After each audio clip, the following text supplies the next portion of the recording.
महिला दिनानिमित्त आपण सर्व इथे उपस्थित आहोत. तेच औचित्य साधून मी आपल्यासमोर काहीतरी नाविन्यपूर्ण सादर करण्यासाठी अशाच काही सामाजिक विषयांचा विचार करत होतो. आणि एक अतिशय जुना की ताजा, खरं तर कधीही शिळा न होणारा विषय आम्हाला सापडला. तुम्हाला आठवतंय, अगदी 20-25 वर्षापूर्वी आपण ट्रिंग फोनवर गप्पा मारत असतानाच अचानक आपल्या हातात मोबाईल नावाचं एक छोटंसं यंत्र आलं आणि त्याने असा काही मंत्र फिरवलाय ना सगळ्यांवर की आता ते सगळ्यांच्याच आयुष्याचं तंत्र होऊन गेले. एक वेळ खिशात पैसे नसतील तरी चालेल, पण मोबाईल हवाच, खरं की नाही? तर ह्याच मोबाईलचा आणि त्याचबरोबर आलेल्या एकंदरीत आधुनिक सुखसोयींचा एक साईड इफेक्ट आम्ही आज तुमच्यासमोर मांडण्याचा छोटासा प्रयत्न करत आहोत. बघा, तुम्हाला पटतंय का? आता जास्त प्रस्तावना न करता थेट बघूयाच. चला तर मग सादर करीत आहोत एक नाटिका, ओम ऑनलाईनाय नमः. संकल्पना नाचगघुमाच्या सख्या, दिग्दर्शन शरद दातार, नेपथ्य नाचगघुमाच्या सख्या, आजी श्रेया कुलकर्णी, आई स्वाती कोळी, पिंकी धनश्री जोशी, पूजा आंबोणे, सई नूतन दातार, पाटील काकू, वैदेही नातू, अय्यर आंटी, प्रांजली काणे, मालवणकर आजी, मधुरा देसाई. त्यानंतर एक भारूड आहे, त्यात पात्र सुमेधा रिजगू, अक्षया चितळे, नूतन दातार. येतेस ना गो बाहेर? बसते आता जरा. आले. अहो आई, वाजली किती बघा, पण ती पिंकी अजून उठली नाही. हो, जरा तिला आता पटकन. पिंकी, ए पिंकी. आई उठले. गो वाजले किती बघ. उठले ना आता. मग आई, आज नाश्ता काय करू? काहीही कर, मला खाता येईल असं कर म्हणजे झालं. मग उपमा करू का? हो, चालेल. हे काय तुमचं सारखं उपमा शिरा पोहे? मला नको ना, मला काहीतरी चमचमीत हवंय. हो ना, मग जायचं किचन मध्ये आणि तुझं ते काहीतरी आहे ना ते करायचं. आणि हो, मलाही कळेल तिच्या हातची चव कशी करते ती. मला नाही खावणार हो तिने केलेलं. बघ, म्हणून मी काही करत नाही. म्हणजे मी आता 2 पदार्थ करायचे आणि तुझे बाबा आणि दादा उठले की त्यांची एक वेगळीच फरमाईश. रोज काय करण्यापेक्षा काय करायचं या विचारानेच माझं डोकं उठतं. सकाळ झाली की नाश्ता काय करायचा, दुपार झाली की जेवण काय करायचं, परत संध्याकाळ होत नाही तर जेवण करण्याचा प्रश्न उभाच आहे. कंटाळा आलाय मला आता अगदी. काय झालं आई, इतक्या का वैतागलाय? अगं तोच आपल्या घरातला रोजचा गहन प्रश्न. आज नाश्त्याला काय करायचं? एवढंच ना, थांबा, मी काहीतरी ऑनलाईन ऑर्डर करते. माझ्याकडे स्विगी. मला नको बाई काय ते ऑनलाईन. हे बेस्ट आहे. मला ना पिझ्झा ऑर्डर कर. मी काय यांचा उपमा खात नसते. चालेल. काय सकाळ सकाळ पिझ्झा? एक्स्ट्रा चीज. एक्स्ट्रा फटके देईन. अगं तुझं भाग आहे, पण बाकीच्यांचं काय करू? आई, टेन्शन घेऊ नका, सगळ्यांच्या आवडीचं आपण मागूया, मग तर झालं.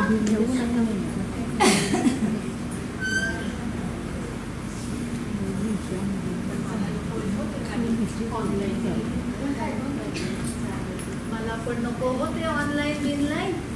काय ते तुकडे मोडत बसायचं, ते चावायला जेवढा वेळ लागत असेल ना त्याच्यात दुप्पट वेळ ते पचवायला लागत असेल. त्या पिझ्झाचं कौतुक, आमचा लहानपणी कसा चुलीवरचा मोठा, त्यावर लोणकडं तूप, मेथकूट, खमंग भाजलेला पापड, लिंबाच्या लोणच्याची फोड. आहा, आठवलंच तोंडाला पाणी सुटलं बघ. आजी तर मेला तो जायला गॅस आला आणि सगळी चवच हरवून गेली. अगं पण आजी, तू काय आता इथे चूल पेटवून मऊ भात शिजवणार आहेस का? पिंकी, बस गपचूप. मग आजी, तुमची आता चूल गेला तो जमाना. आता आमच्या काळात गॅस नसला तरी आमचं काही अडत नाही. पण ऑनलाईन खाणं स्वस्त असतं का? ते खाण्यासाठी करायची का नोकरी? रोज रोज ते कधी कधीच शिजवलेलं अन्न खायचं आणि मग आजारी पडायचं आणि मग ती डॉक्टरांची मोठाली बिलं भरायची. त्यापेक्षा घरचं ताजं सकस अन्न खावं, त्याने तुमची तब्येत पण चांगली राहील. बरोबर. तो शेतकरी बापडा आपल्यासाठी उन्हा तानात पावसा पाण्यात राबत असतो.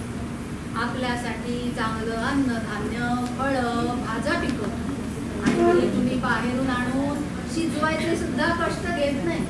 बाहेरचं कधी कधीच केलेलं खाताय.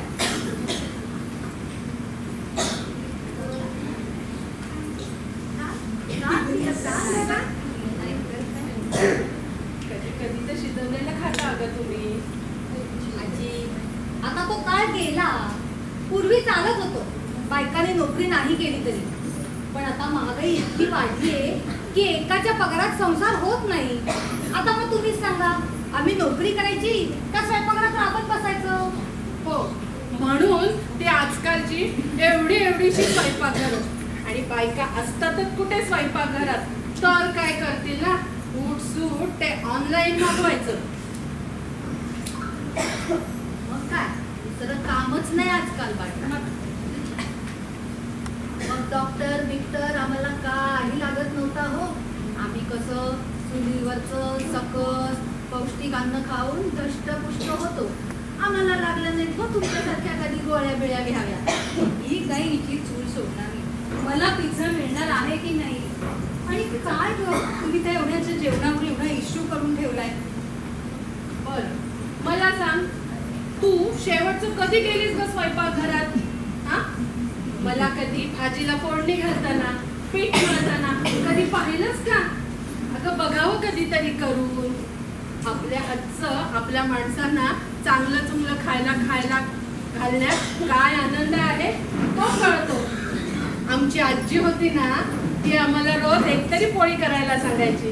कधीतरी थालीपीठा, कधीतरी कोशिंबीर कर, कधीतरी ताक उसळ. अगं अशाच शिकलो आम्ही स्वयंपाक करायला. हो. मग बघ. आणि आता तुम्हा मुलींना काही काम सांगायचं तर तुमचा कुठला तरी क्लास तरी असतो, नाहीतर ऑनलाईन कोर्स तरी.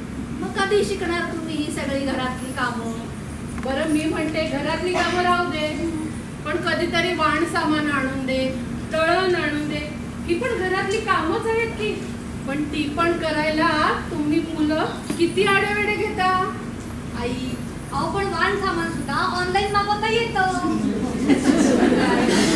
सगळ्यांच्या मोबाईलमध्ये ब्लिंकिट, झेप्टो, बिग बास्केट सगळे ऍप असतात ग. मग काय, तुम्हाला हवी ती वस्तू 15 मिनिटात हजर. मग कशाला जायचंय वाण सामान आणायला दुकानात? आणि भाज्या सुद्धा स्वच्छ चिरलेल्या मिळतात. चिल ग. हो का? मग ते जरा शिजवून खायचे तरी कष्ट घ्या. अरे देवा, म्हणजे घरातून बाहेर पडायलाच नको हो. मग त्या आजूबाजूच्या दुकानदारांनी काय करायचं ग? मग अशानं दुकानात जाऊन माल आणणं, मालाच्या वस्तूवरनं किमती करणं, त्याच्यात भाव करणं, या सगळ्यातली मजाच निघून जाईल आणि दुकानं पण बंद होऊन जातील हळूहळू. खरंय आजी बोलते ते. आधीच या सगळ्या ऑनलाईन खरेदीमुळे आपल्या इथल्या छोट्या व्यापाऱ्यांनी ना पार बसवून टाकले आणि त्यात ही तुमची ऑनलाईन खरेदीची भर. त्या करोनाच्या वेळेला ऑनलाईन खरेदीशिवाय पर्यायच नव्हता. त्या काळाची ती गरज होती. सई, तू म्हणत होतीस ना त्यावेळी काळाची गरज. पण ती त्या वेळेपुरती असावी ग. पण नाही, नंतर ती लोकांच्या मनात ठाण मांडून बसली की कायमचीच हो. मी काय म्हणते, मानले ऑनलाईन खरेदी करणं हे योग्य आहे, पण त्याच्या आहारी जाऊ नका इतकंच माझं म्हणणं आहे. आई, साक्षीच्या लग्नात मी घातलेला ड्रेस तुम्हाला आठवतोय? तो मी ऑनलाईनच खरेदी केला होता. तुम्हाला तो आवडला होता की नाही खूप? हो, पण त्या एक ड्रेस साठी तू किती ड्रेस परत पाठवले? आता का? जवळजवळ 1 महिना तुझं ते सर्व सुरू होतं. अगं त्या 1 महिन्यामध्ये मी 3 साड्या आणून ब्लाऊज पण शिवून झाले.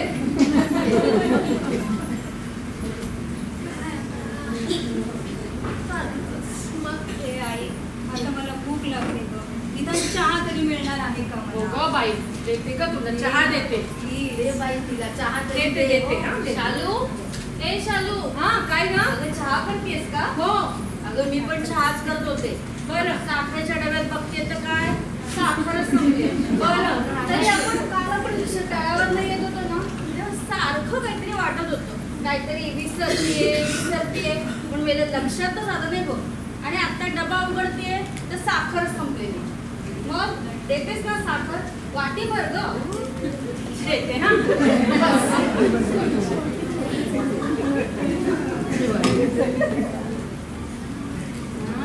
आई एकटी वड्डे बिट्टे मज्जा आहे तुमची. अगं काही नाही ग. काल संध्याकाळी तळ्यावरती राऊंड मारायला गेलो ना, तर तिथे कोपऱ्यावरती खमंग वडे तळ्याचा वास येत होता. मग खाल्ले का आम्ही एक एक, हो की नाही ग? असू दे. आणि मस्त गरम गरम होते.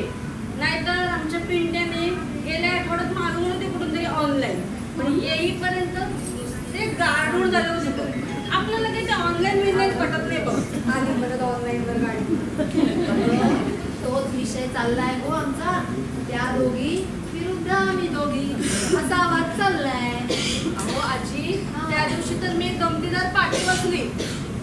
तू कशाला गेली होतीस गो मेले पुण्यात? अहो आजी, पुण्यात नाही, आपल्या इथे चक्कर मार्केटमध्ये. आपल्या इथे? हो ना. आता हसतच बसणार आहेस का काही सांगणार आहेस? अहो आजी, तिथे लिहिलं होतं हा. या बायकांना फेसबुक, व्हॉट्सअप आणि इंस्टाग्राम वरती वेळ मिळावा म्हणून चिरलेल्या भाज्या मिळतील. मार्केटिंग पण आता किती पद्धत चाललाय ना. अहो काकू, आता डिजिटल मार्केटिंगचा जमाना आहे. त्याच्या थ्रू आपल्याला घर बसल्या वेगवेगळ्या प्रोडक्टची माहिती मिळते. अगदी मोबाईलवर, टीव्हीवर, अगदी घर बसल्या. आई, आज तू घरी कशी ग? अहो काकू, दुपारनंतर लॉग इन करायचंय म्हणून जरा थोडी पेंटिंग काढून मी आवडून घेणार आहे आज सकाळी. तेच झालंय ग. या मुलींना असं स्वतःचा असा वेळच नसतो. आता यापुढे लग्न पण बहुतेक ऑनलाईनच करते. आणि या लोकांना बाहेर पडायला वेळ ना कोणाशी गप्पा मारायची आवड. सोशल मीडियाने फार वेळ करून टाकलाय मुलांना. खरंय. अगं पण आता जर बसला आहात बाजूबाजूला तर बोला की एकमेकींशी. ठेवा बघू तो फोन आणि तो लॅपटॉप. काय ज्याला बघावं तो अगदी मोबाईलमध्ये घुसलेला असतो. अय्यो शालू, काय झालं म्हणते मी?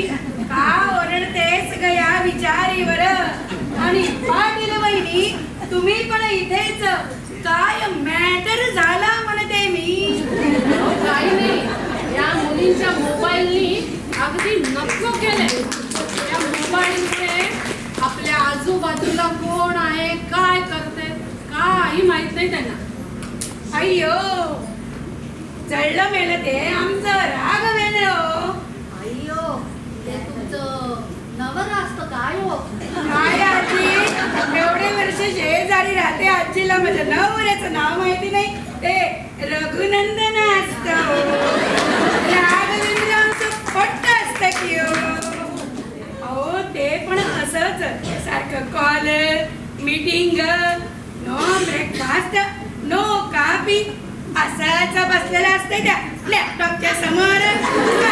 काय आमची सई पण सकाळी जी त्या खोलीत शिरते ती रात्रीच बाहेर येते.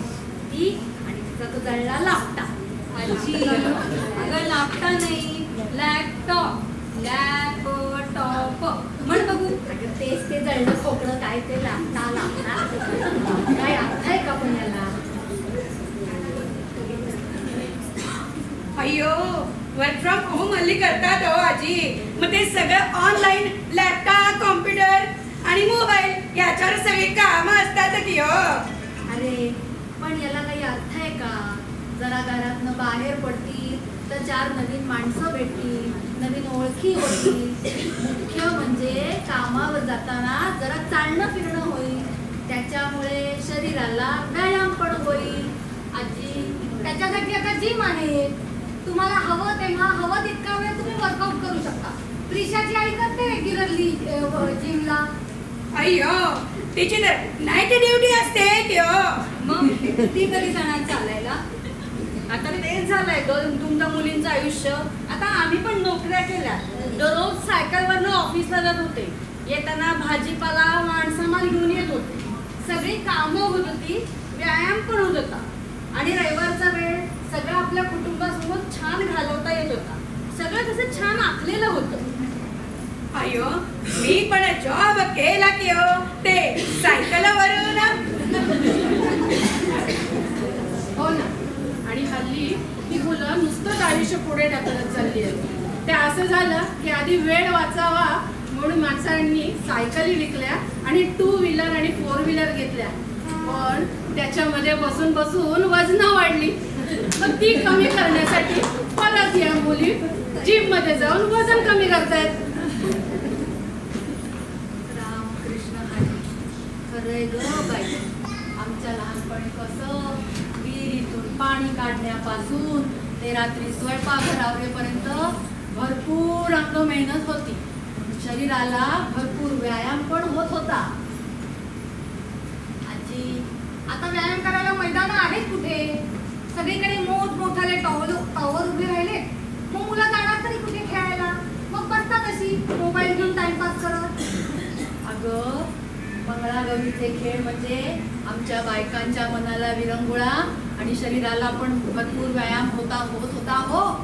बाळणपण सुद्धा अगदी सुखी होत होती. असं एका जागी बसून कामं करतील तर वजनं वाढतील, नाही तर काय होणार. आणि सदा कदा मोबाईल मध्ये डोकी घालून बसणार तर चष्मे पण लागणार. आणि वाण सामान, बाकी भाज्या काहीही बघायचं तर ते ऑनलाईन ऑर्डर करायचं. एक बटन दाबलं ते सगळं घरपोच हजर. कठीण आहे हो या पिढीचं ते. करेक्ट आहे आजी तुमचं म्हणणं. आमचं राघवेंद्र पण सेम टू सेम की हो. चालायचं हो. मी म्हणते ना, मी काही ऑनलाईन खरेदीच्या विरोधात नाही. मान्य आहे त्यामध्ये आपले वेळ आणि कष्ट वाचतात. पण त्याच्यावर किती आहारी जायचं हे आपलं आपण ठरवलं पाहिजे.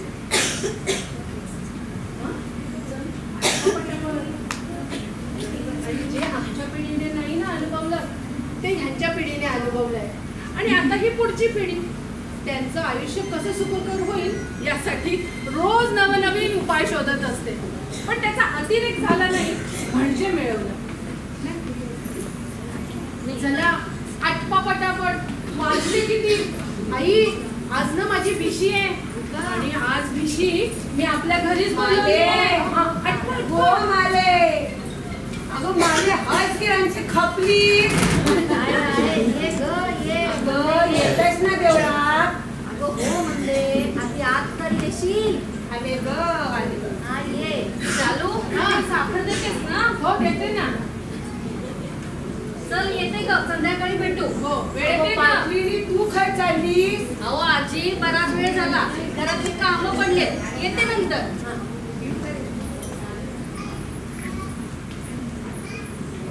माले चला शेपूट का गेला. चालते ग. चला निघते हा मी पण. नंतर येते इडली सांबार पाठवून. मग आपण वेगळं व्हायचं. मी बरं करतं सांबार तू औषध खाल्ला तुझ्या. आजी औषध. अगो माझ्या औषध पण देवचा हाय असं बोलला मी. हा नंतर देते अय्यर स्पेशल सांबार पाठवून.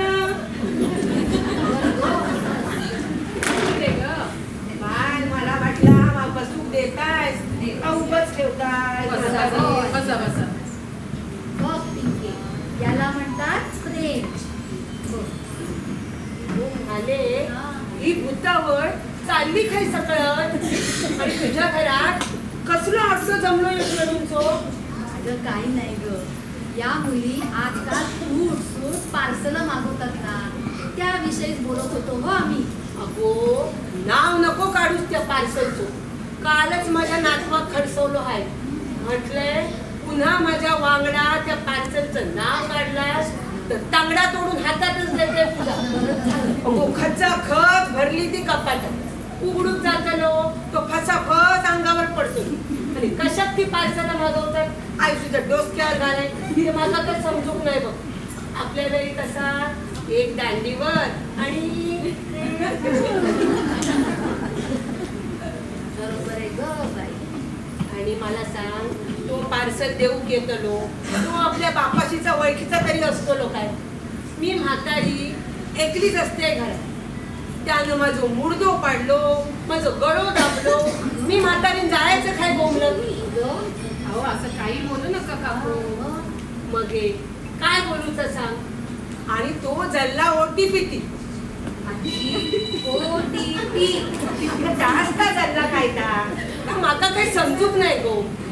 माझ्या नातवाचा फोन सध्या करता बिझी लागतं.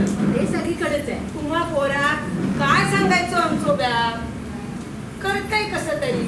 मग काय. बरं मालू हा. तुझं चढतरी आता तू येतच ना देवळा जाऊ खोया. हो पुढे मी येते थोड्या वेळाने. हो मी होता मी मोर होता तू मगची ये. हा येते. सावकाश जाग येतेच मी. शाले येतंय ग. सावकाश जा.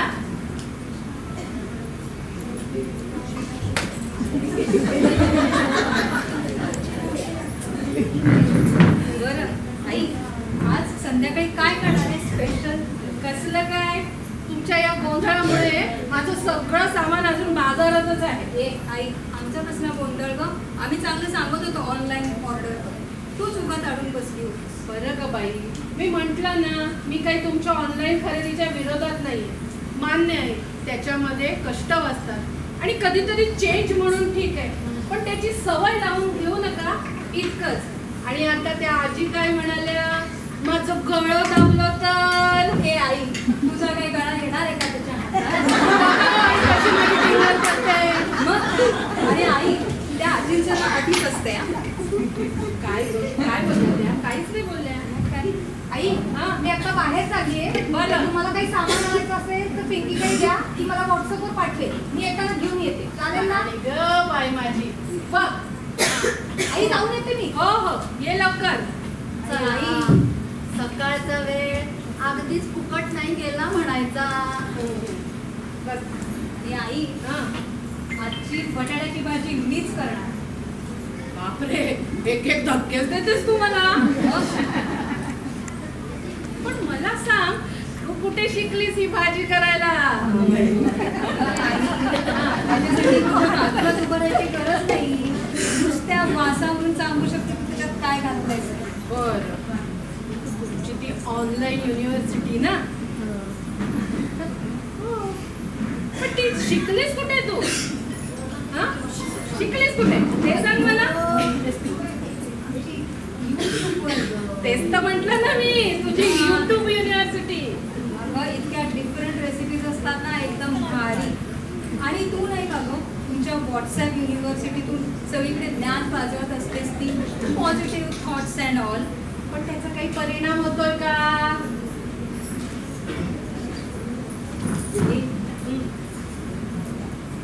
आजची भाजी तू करणारच. मग मी करणारच आहे. जा बघ आजी, असली भाजी करते ना उंगलिया चाटते रह जाओगे म्हातारे. चल चल माहिती.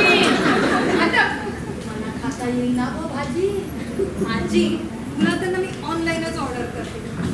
तर तू एक काम कर ना, ही इथे तुझी चूल पेटव आणि कर मऊ भात तुला आणि आजोबा. का ते पिंकी घेते काय बोलतो त्याची. नाही बाई गंमत करते ती तुमची. आणि हा पिंकी तुझ्या काय इन्स्टा रील सारखी 30 सेकंदात नको करू हो भाजी. नाही काही करते मी मस्त. असू दे गो शाली. यातून ती काहीतरी शिकली हे महत्वाचं. खरंय. नाहीतरी आता आमचे असे कितीसे दिवस राहिले. पण या नवीन पिढीची काळजी वाटते आणि कौतुकही. आपल्या अडचणींवर कसा पटकन तोडगा काढतात की नाही. कुठले प्रश्नच पडत नाहीत का ग यांना. पडतात नाही पण त्याची उत्तरही त्यांच्या त्या शोधत असतात. अहो जगच एवढं पुढं धावतंय तर त्याच्या जोडीने जायचं तर ही आधुनिक सुखसोयींची जोड ही त्यांना घ्यावीच लागणार आहे. खरंय. आता सई तिला वेळ होता मस्त कशी गेली बाजारात सामान आणायला. खरंय. पण एरवी तिला तिच्या कामातून मान वर काढायला फुरसत नसते. अगदी मग बिचारीला काही पर्याय आहे का ऑनलाईन शिवाय? नाही ना. आई हा हे तुमचं सामान. बरं. 2-3 वस्तू त्या दुकानात मिळाल्या नाही. अच्छा. ऑनलाईन ऑर्डर करते चालेल ना? हो चालेल ना. आता काय आडला हरी. आजी ते गाढव नाहीये. आम्ही आमच्या सोयीसाठी निवडलेला एक पर्याय आहे. जिथे आपण पोचू शकत नाही तिथे आपण कधीही काहीही मागू शकतो. हो, तुम्ही मागणार आणि तो तुम्हाला तथास्तु म्हणून आणून देणार. देवच झालाय जणू तुमच्या पिढीचा तो. आजी ओम ऑनलाईनाय नमः.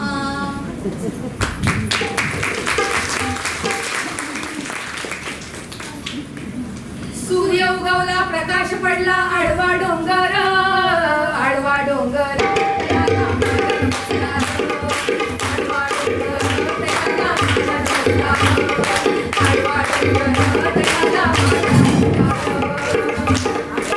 अगं बायांना इकडे या. काय झालं? अगं असं नाही म्हणायचं. आता काळ बदललाय. अगं अख्खे हे काळ बदललाय म्हणजे सूर्य उगवायचा बंद झालाय की काय? आता येडी का कुळी तू? काळ बदलला का सूर्य बंद होईल का उगवायचा? मग अगं मग काय बदलाय मग म्हणायचं तरी कसं? अगं आता असं म्हणायचं, सूर्य उगवला मोबाईल वाजला. सूर्य उगवला मोबाईल वाजला.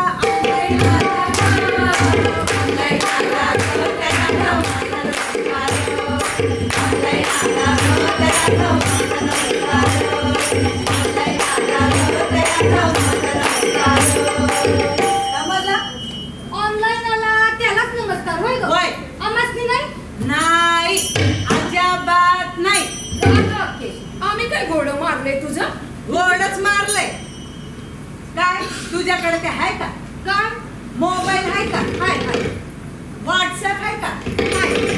पण सकाळी सकाळी तो हा. मोबाईल घेऊन बसू का की काय ग? सकाळची घरातली कामं सोडून तो मोबाईल घेऊन बसू? आहेस की नाही अडाणी? त्यात काय आता अडाणी? मोबाईल बघितलास? नाही बा. व्हॉट्सअप बघितलास? नाही ना.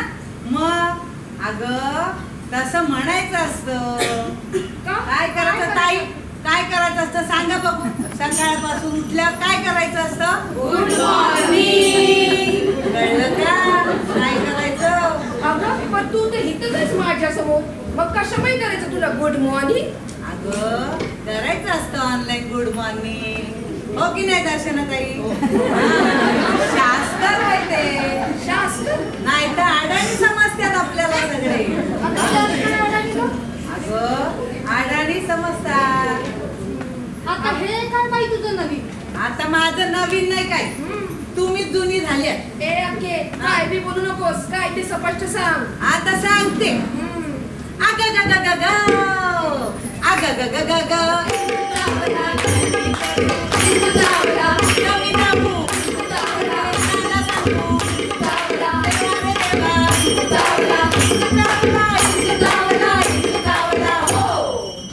आवाज नाही तू. अगं कुठे गेली तू? आमच्याकडे? अरे कोणीतरी अगं, डॉक्टरला अगं, अगं, बायानं इकडं या. बघा हाय का इंचू? अरे पण तूच तर बोलत होतीस इंचू चावला इंचू चावला. अगं, त्यो इंचू नाही ग. अगं यो इंचू तो ह्याला तिला तिला समजायला चावलंय. सांगते ना काय? हा. अगं तू काय बोलते? तुझं तुला तरी कळतंय काय? आणि असला कसला गं होईल तू जो आम्हाला दिसत नाही आणि तुलाच दिसतो? अगं त्यो दिसत नाही, निसता चढत्यो चढत्यो. अग ग ग ग ग अग ग ग ग ग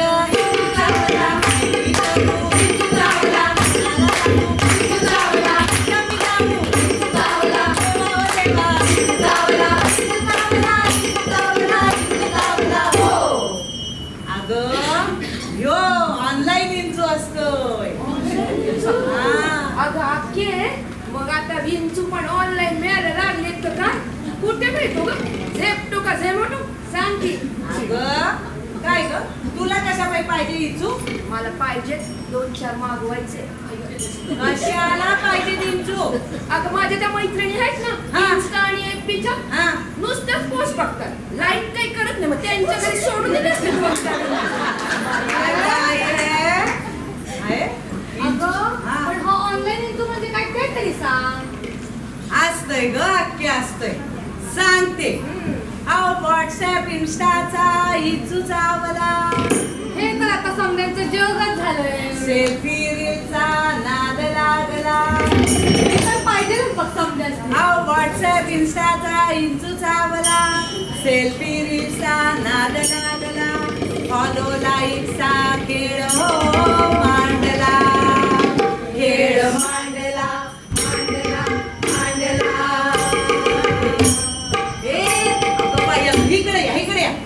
चालल्या कसले खेळ मांडतात ना आज तू संचारले का काय तुमच्या मध्ये येतात कधी कधी.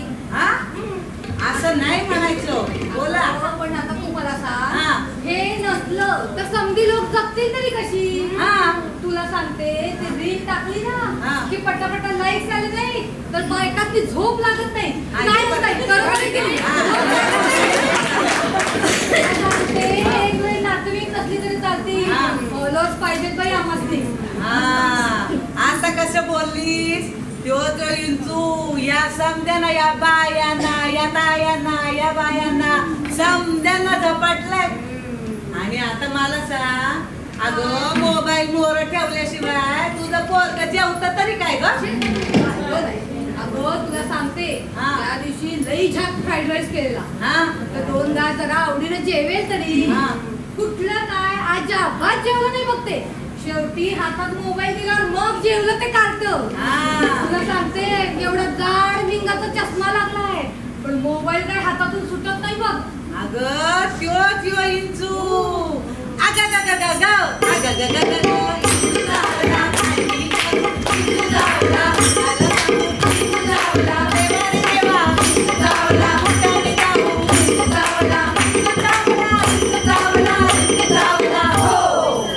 मग आता काय करशील. अगं हे तर काहीच नाही. काहीच नाही. हा सांगते.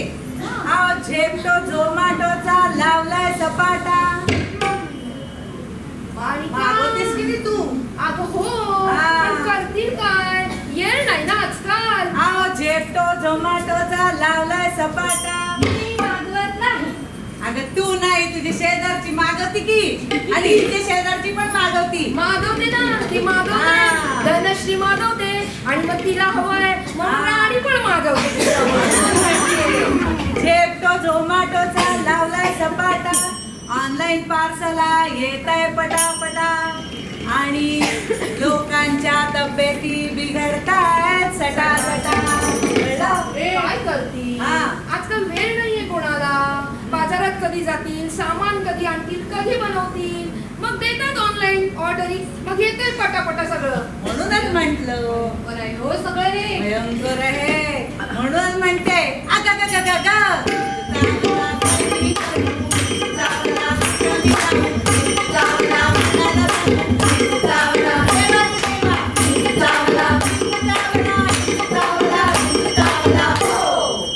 अगं पण या इंस्टावर काहीतरी उतारा आहे का नाही. हे बाय तो उतारा नाही हो. या इंस्टाला उतारा म्हणजे त्याची नांगी ठेचा. या इचवाला उतारा मोबाईलचा अतिरेक मागे सारा. एकदम बरोबर बोललीस बघ. हा. या मोबाईल पायी आजकाल समजायची कुठं जायला नको कोणाशी बोलायला नको. खरंय. नुसतं ते मोबाईल घेऊन बसलेले असतात बघ सगळीजण व्हिडिओ बघत. हा म्हणून सांगते मी या इचवाला उतारा मोबाईलचा अतिरेक मागे सारा. काय तायनो 20 वर्षापूर्वी मला सांगा मोबाईल होते का व्हॉट्सअप होतं का फेसबुक होती नव्हती ना. तरी सुद्धा समजे कार्यक्रम वेळच्या वेळी होत होते. महिला दिन आपले साजरे होत होते की नाही. सगळे सण उत्सव साजरे होत होते की नाही. नुसते बाहेर बोर्ड लागले की समजे सभागृह खचाखच करायचो महिलांनी. बरोबर आहे का नाही आहे ना. कळते का नाही तुम्हाला. आणि आता मेसेजेस पाठवतात मोबाईलवर. पाठवले की नाही महिला दिनाचे सगळ्यांनी. हा सगळ्यांनी पाठवले पण काही महिलांनी बघितले काहींनी डिलीट केले फॉरवर्ड केले. आणि काय ज्या आल्या तुम्ही आल्यात हो सगळ्या मी तसं नाही म्हणत. अहो मोबाईलचा एवढा वापर आजकाल शुभेच्छा द्यायला मोबाईल हाय करायला मोबाईल, गुड मॉर्निंग करायला मोबाईल. अहो एवढं सुद्धा सोड नाही, श्रद्धांजली द्यायला मोबाईल. तेव्हा म्हणून म्हणते की मोबाईलचा अतिरेक मागे सारा, या इचवाला उतारा. मोबाईलचा अतिरेक मागे सारा, ऑफलाईन दुनिया अनुभवा जरा. खरंय वाक्य. आजकाल ऑनलाईन मित्रमैत्रिणींपेक्षा खऱ्या मित्रमैत्रिणींना, नातेवाईकांना भेटावं की जरा. खोट्या दुनियेत रमण्यापेक्षा खऱ्या दुनियेत जगावं जरा. मग तेच म्हणते, सत्याचा अंगारा लाविला, खोट्या दिखाव्याचा इसर पडला. इंचुळी जहर उतरला, बोला पुंडलिका वरदे.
आजचा जो कार्यक्रम आहे तो कृतज्ञता जरी सोहळा असला, तो त्याचा विषय असा आहे की गेले अनेक म्हणजे इलेक्शन लागण्यासाठी बराच काळ गेला. आपल्या महाराष्ट्रातच नव्हे तर भारतात अनेक ठिकाणी खूप उशिरा अशा आपल्या सर्व इलेक्शन झाल्या आणि उशीर होत असताना प्रत्येक पक्षाच्या म्हणजे कस लागला होता की आपल्या आणि सर्वांना की कोणाची सत्ता येते, सर्वांना आपापलं महत्त्व पटवून देत असताना चांगलं सरकार आणण्यासाठी सगळेच जण प्रयत्न करत होते.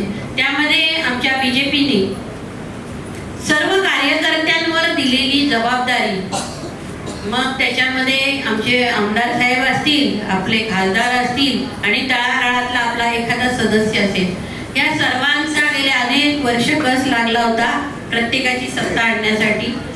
त्यामध्ये आपल्या BJPने खूप मेहनत घेतली आणि इथे सिद्ध करून दाखवलं की BJPने जिथे महाराष्ट्रामध्ये कधीच BJPची एवढा घवघवीत यश आलं नव्हतं ते सिद्ध करून दाखवलं आणि एक हाती सत्ता आणून आपण सर्वांनी याच्यासाठी सगळ्यांनी आमच्या भगिनींनी जी मदत केली त्यामध्ये आमच्या संपूर्ण जिल्ह्यातल्या, मी फक्त मंडलाध्यक्षच म्हणत नाही तर संपूर्ण म्हणजे फादर बॉडीचे असतील त्या अगदी छोट्या छोट्या सेलचे पण इथे अध्यक्ष असतील, सर्वांनीच खूप मेहनत घेतली आणि कधीही एक साध्या गुलाबाच्या फुलाची कधी अपेक्षा नाही. ज्याच्याकडे पद आहे त्यांनी कष्ट केले पाहिजेत आणि त्या पदाला तिथे आपण न्याय दिला पाहिजे अशा वृत्तीने आमच्या प्रत्येक भगिनींनी ते काम केलं.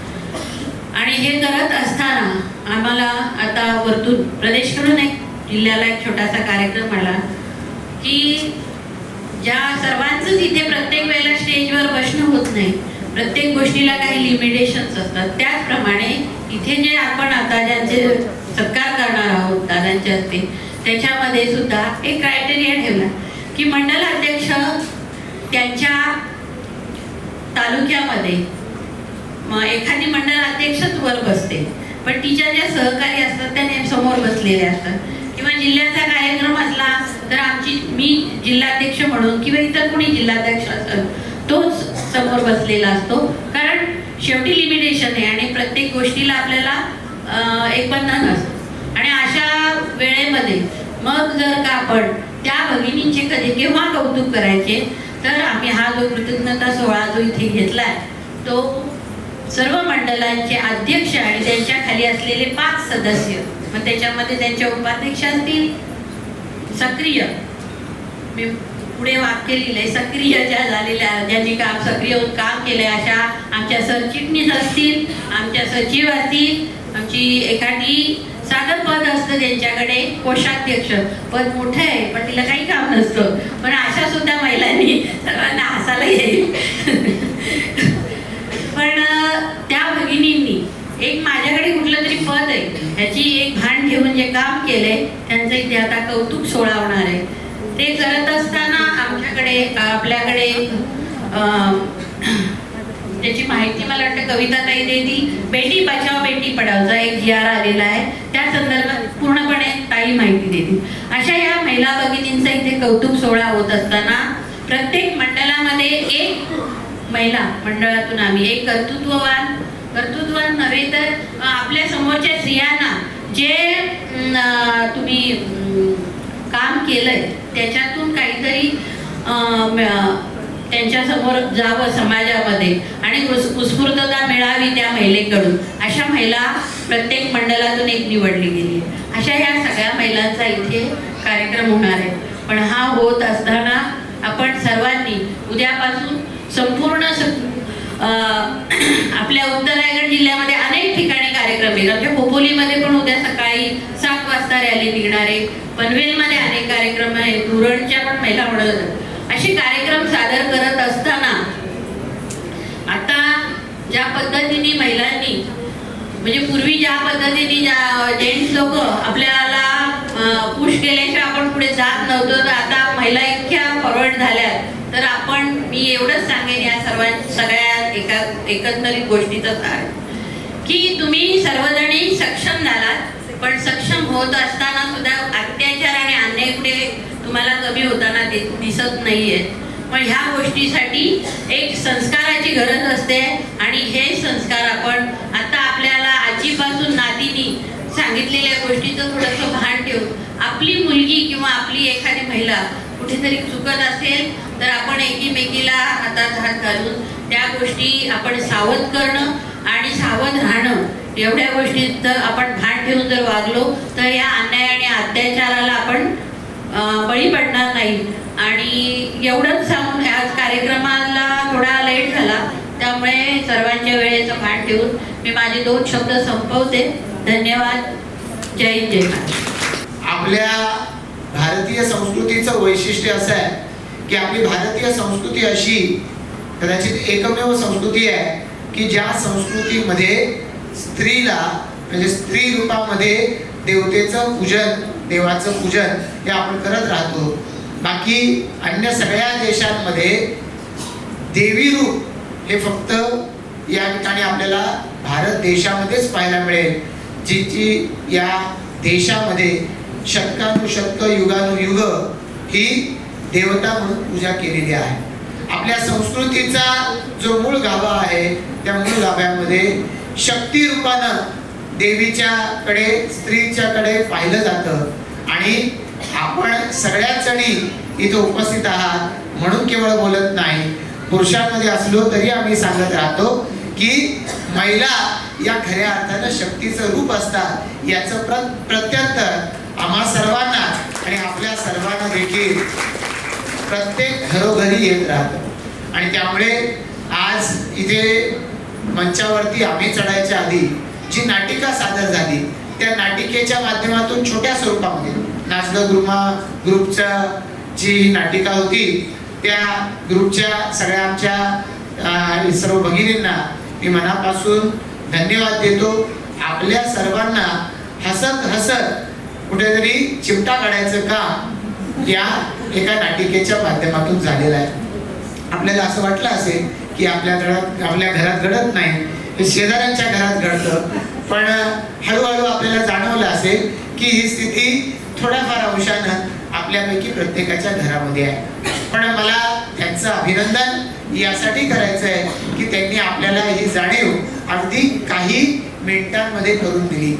खरं तर आज समाजामध्ये कुठल्याही क्षेत्रात आपण असू, आपण गृहिणी असा, आपण वेगवेगळ्या पद्धतीनं व्यवसाय नोकरी करत असा, आपल्यापैकी प्रत्येकाला अलीकडच्या काळामध्ये काळाबरोबर धावण्याचा सल्ला हा आपल्या सर्व ज्येष्ठांकडून सहकाऱ्यांच्याकडून दिला जात असतो आणि त्यामुळे हा असा सल्ला पाळत असताना जीवनचक्र आपलं बिघडत नाहीये ना, आपली पिढ्यानपिढ्या चालत असलेली समाजाची वीण आहे ही कुठे तुटत नाही ना, हे सुद्धा आपल्याला पाहणं आवश्यक आहे किंवा नाटिकेच्या माध्यमातून आपल्याला सांगण्यात आलेलं आहे. मी या आयोजनाबद्दल देखील या ठिकाणी मनपूर्वक अभिनंदन करतो. इथे प्रास्ताविक करत असताना आपल्या जिल्हाध्यक्ष अश्विनीताईंनी सांगितलं की आपल्यापैकी अनेकांनी गेल्या काही वर्षांमध्ये हळूहळू करत संघटना म्हणजे काय हे समजून घेतलेलं आहे.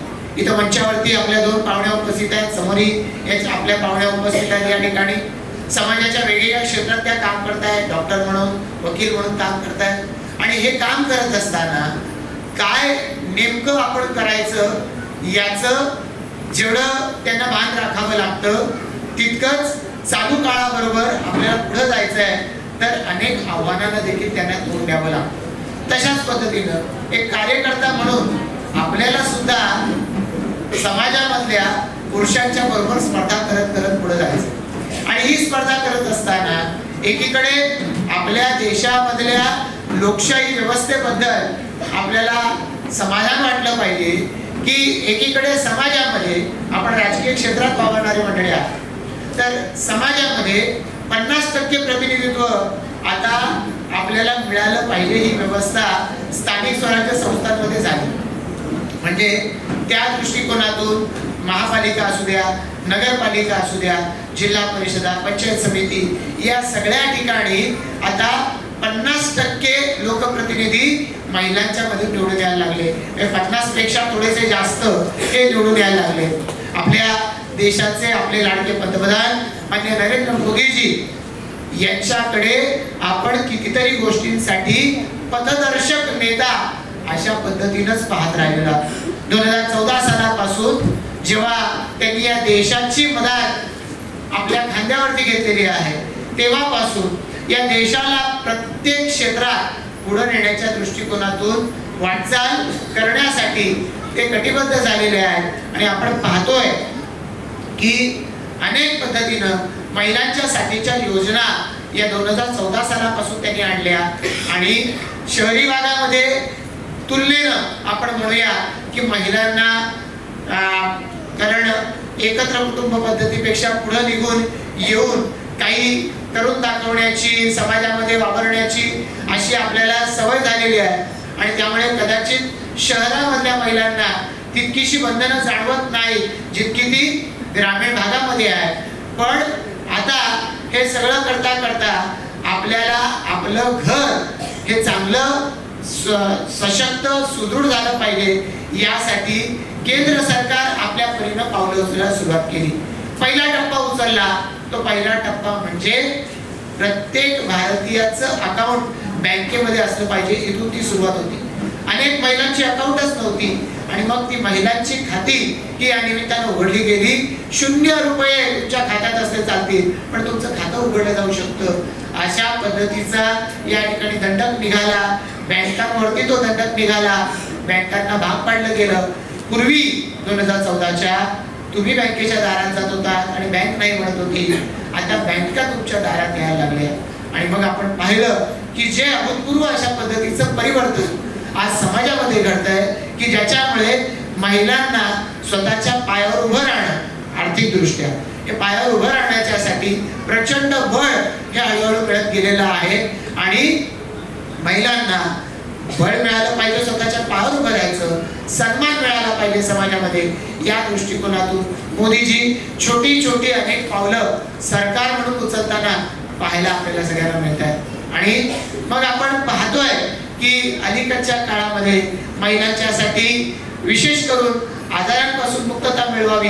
ग्रामीण भागात खेड्यापाड्यांमध्ये शौचालय तुमच्या घरी असली पाहिजेत. मग सुरुवातीच्या काळामध्ये दंडक निघाले की तुमच्या घरी शौचालय नसेल तर तुम्हाला निवडणुकीला उभं राहता यायचं नाही. जे उभे राहिले सांगितलं त्यांनी की आमच्या घरी आहे आणि नव्हतं त्यांची सदस्यत्व त्यांचं बाद झालं. अशा पद्धतीनं आज महिला सेंट्रिक अशा पद्धतीच्या अनेक गोष्टी घडायला लागलेल्या आहेत. आणि या सगळ्यातून आता कळस याच्यावरती चढवत आपण पाहिलं की आपल्या देशाच्या आजच्या अर्थमंत्री या एक महिला आहेत. संरक्षण मंत्री होत्या निर्मला सीतारामनजी. आपण पाहतोय आपल्या देशाचं सर्वोच्च पद हे या एक शिक्षिका, एक राष्ट्रपती, त्याही आदिवासी समाजातून पुढे आलेल्या अशा द्रौपदी मुर्मूजी भूषवत आहेत. आणि त्यामुळे एक महिला स्वतःच्या इच्छाशक्तीच्या बळावरती सर्वोच्च पदाला पोहोचू शकते. आज आपला देश 140 कोटीपेक्षा जास्त जनतेचा आहे, तर या देशाच्या सर्वोच्च पदी सुद्धा एक महिला आहे. मला वाटतं की याचा अभिमान एक महिला म्हणून आपल्या सर्वांना हा निश्चितपणानं असेल. असे अनेक निर्णय मी सांगू शकेल, पण आपल्या वक्त्या बोलणार आहेत मी तर किंवा शुभेच्छा देण्यासाठी म्हणून आपल्याला या ठिकाणी उभा आहे. आज या भारतीय जनता पार्टीचं कार्य करता करता आपल्यापैकी अनेक महिला अतिशय चांगल्या पद्धतीनं समाजाची सेवा करण्याच्यासाठी वेगवेगळ्या प्लॅटफॉर्मवरती काम करत आहेत. म्हणजे भारतीय जनता पार्टी आता आपल्या सगळ्यांचा मिळून एक प्लॅटफॉर्म आहे की ज्याच्या माध्यमातून पक्ष आपल्याला कार्यक्रम देतो की तुम्हाला समाजामध्ये जायचं आहे, कोणाला धान्य मिळत नाही त्यांना धान्य मिळवून द्यायचं आहे, कोणाला आधार कार्ड मिळण्यात अडचण आली ते द्यायचं आहे, कोणाला आभा कार्ड द्यायचं आहे, कोणाला केंद्र सरकारचे राज्य सरकारचे वेगवेगळ्या योजनांचे फायदे मिळवून द्यायचे.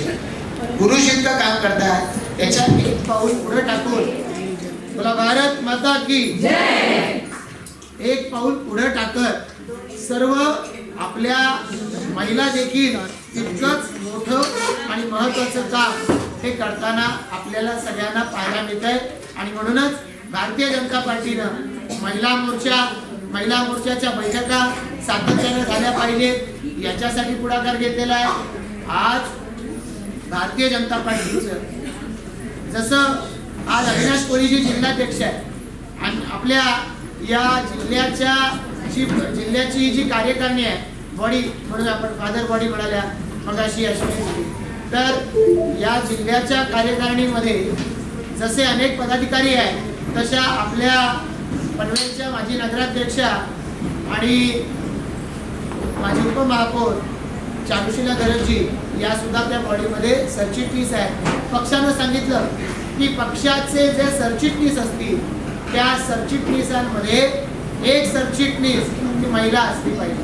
आणि या दृष्टिकोनातून मग महिलांशी संबंधित वेगवेगळ्या पद्धतीचे कार्यक्रम आहेत, हे सगळे कार्यक्रम आयोजित करण्याच्या दृष्टिकोनातून या महिला सरचिटणीस आहे किंवा त्यांच्या बरोबरीनं अन्य सगळ्या महिला पदाधिकारी या पुढाकार घेत राहतात.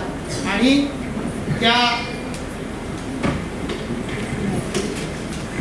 सर्व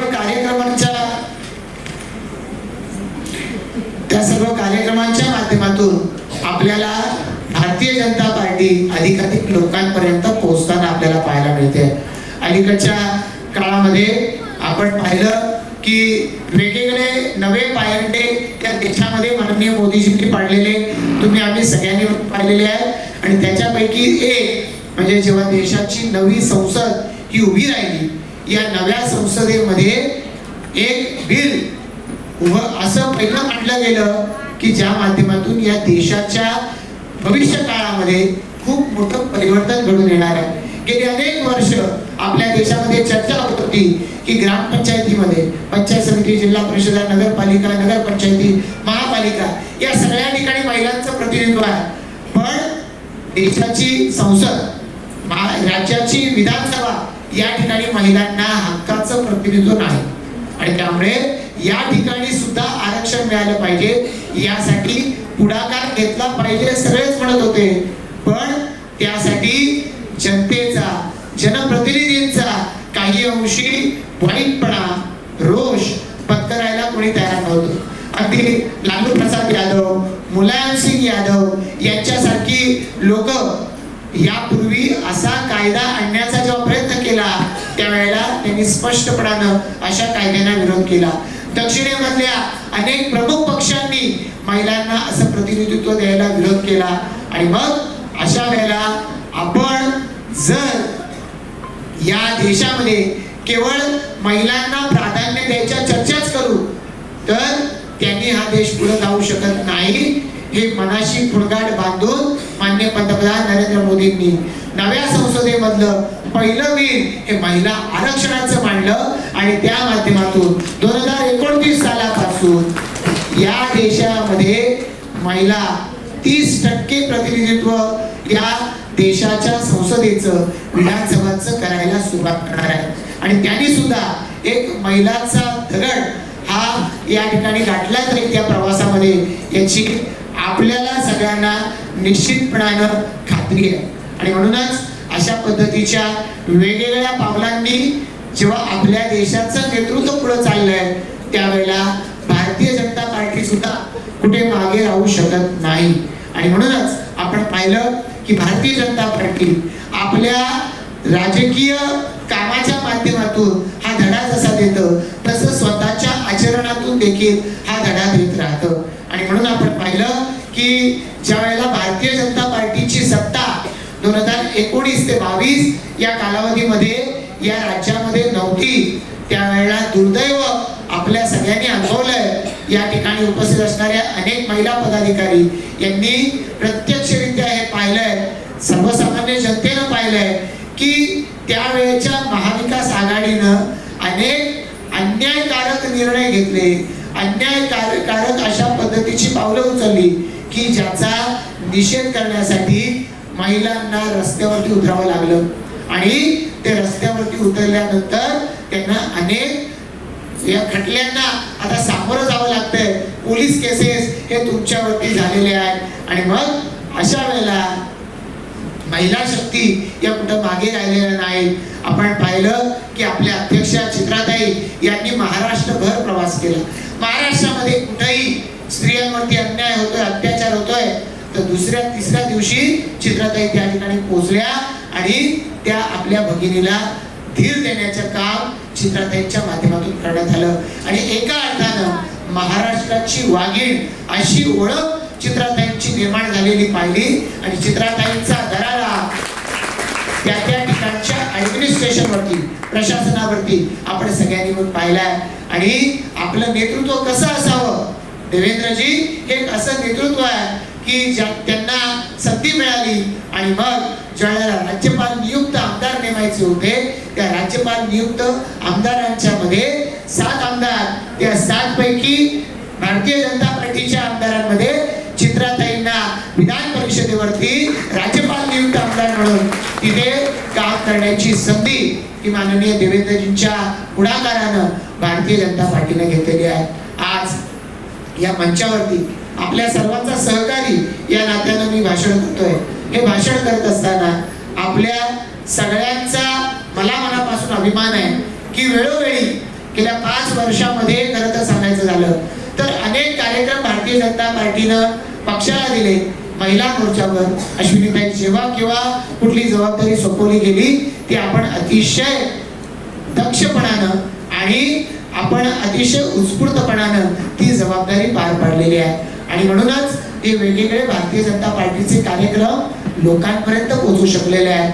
निवडणुका आल्या त्या निवडणुकांमध्ये सुद्धा तुम्ही सर्वांनी हिरिरीनं पुढाकार घेतला आणि त्या माध्यमातून त्या निवडणुकांमध्ये पक्षाला मोठा विजय संपादन झाला.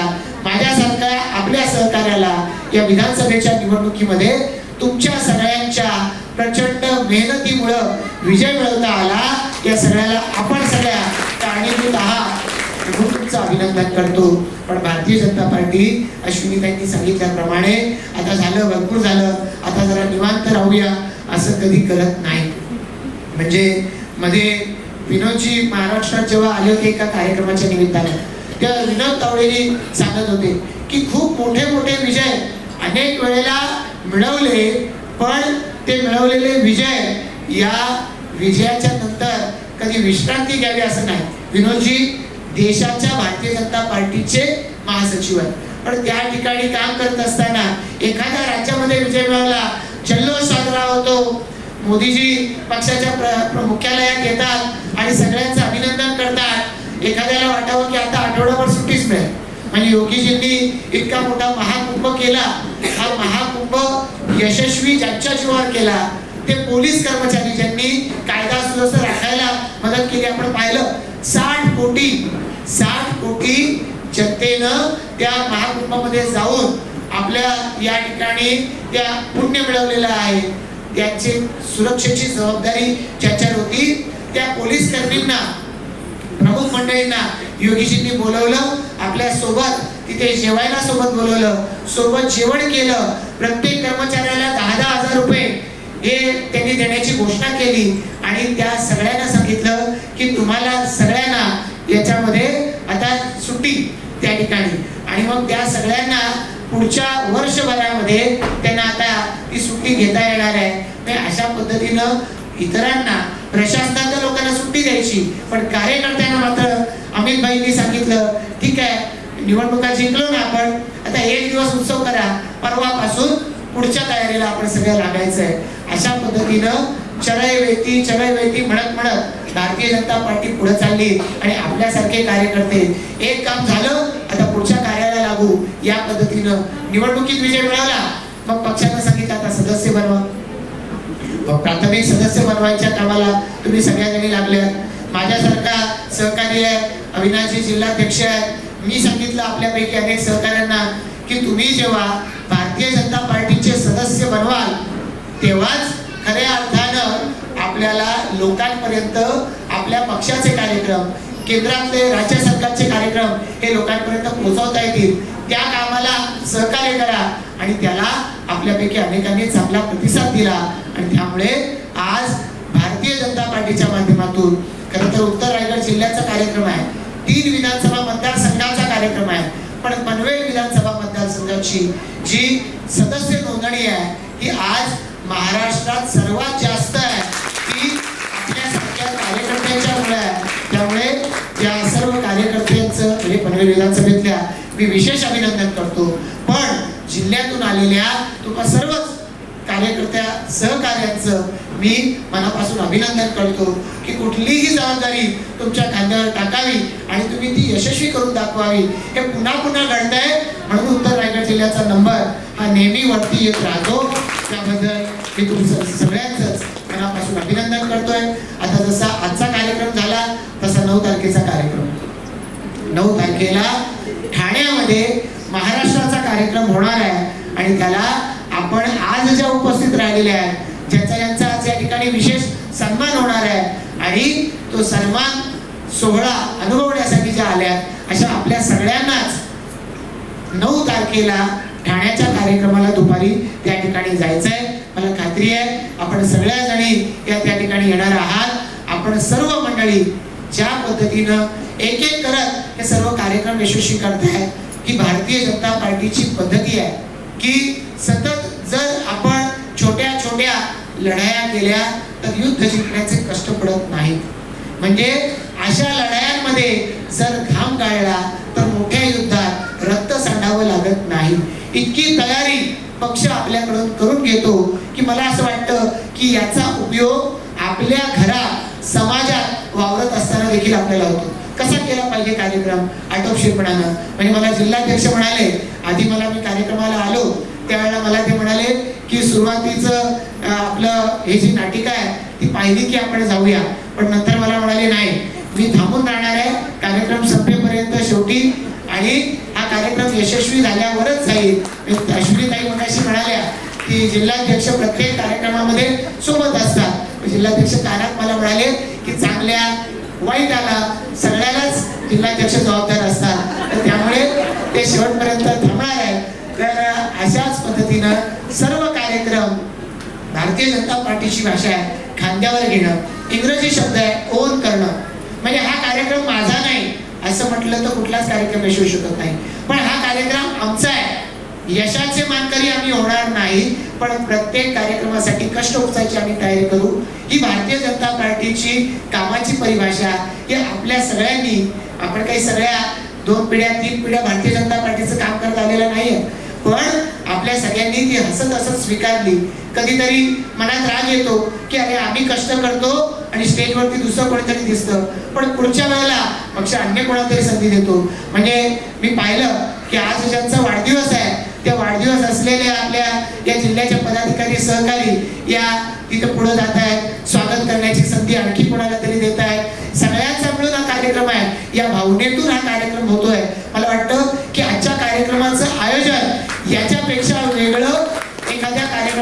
चांगल्या नियोजनाचं प्रतीक अन्य दुसरं काही असू शकत नाही. आणि अशाच पद्धतीचे कार्यक्रम वर्षभर वर्षानुवर्ष आपण सगळ्या करत राहिलेल्या आहेत. एका अर्थानं आलेल्या आमच्या पाहुण्या डॉक्टर पल्लवीजी, ॲडव्होकेट चित्राजी, मी आपल्याला अभिमानानं सांगू शकतो की आपण आम्हाला या सगळ्या समाजामध्ये चांगल्या पद्धतीनं वागण्याची परिभाषा समजावून सांगणार आहात. काही नव्या कायद्या, नवीन गोष्टी समजावून सांगणार आहात. पण एकंदरीतरित्या समाजामध्ये सर्वांच्या सोबत राहणं आणि सर्वांना सोबत घेऊन पुढे जाणं, देशाचे पंतप्रधान म्हणतात सबका साथ सबका विकास, ही परिभाषा देशाच्या पंतप्रधानांनी भारतीय जनता पार्टीला दिलेली आहे. आणि ती शिकत समाजाला पुढे नेण्याचं काम आज समाजामध्ये 50% मतदार महिला आहेत, तर 50% प्रतिनिधित्व भारतीय जनता पार्टीनं महिलांनी केलं पाहिजे, समाजामध्ये भारतीय जनता पार्टीच्या पदाधिकाऱ्यांनी केलं पाहिजे. यासाठी पक्ष आग्रही आहे.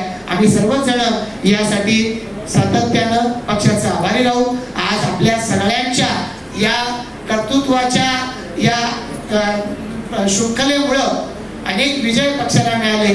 मी आमदार होणं हा त्याचाच एक भाग आहे, पण पुढचे अनेक विजय आपल्या सगळ्यांना मिळवायचे. आणि हे मिळवण्यासाठी आपल्या सर्वांच्या प्रयत्नानं आपण सज्ज असू याची मला खात्री व्यक्त करावीशी वाटते. ज्यांचा ज्यांचा सन्मान होतोय त्यांचं मला अभिनंदन करायचं आहे. पण आज एकाच वेळेला म्हणजे उद्याचा जागतिक महिला दिन आहे, पण कार्यक्रम आजपासूनच सुरू झाले. पनवेल महापालिकेच्या कार्यक्रमाला जायचंय, नंतर पुढे कार्यक्रमाला जायचंय, तर त्यामुळे मी प्रत्यक्ष तो सन्मान करायला हजर नाही, पण आपल्या सगळ्यांचं अभिनंदन करता आलं. मी त्याबद्दल अश्विनताई आपल्या सर्व सहकार्यांचं मनापासून आभार व्यक्त करतो. आपण सर्वांना पुढच्या सर्व उपक्रमांसाठी मनपूर्वक शुभेच्छा देऊन थांबतो. जय हिंद, जय महाराष्ट्र.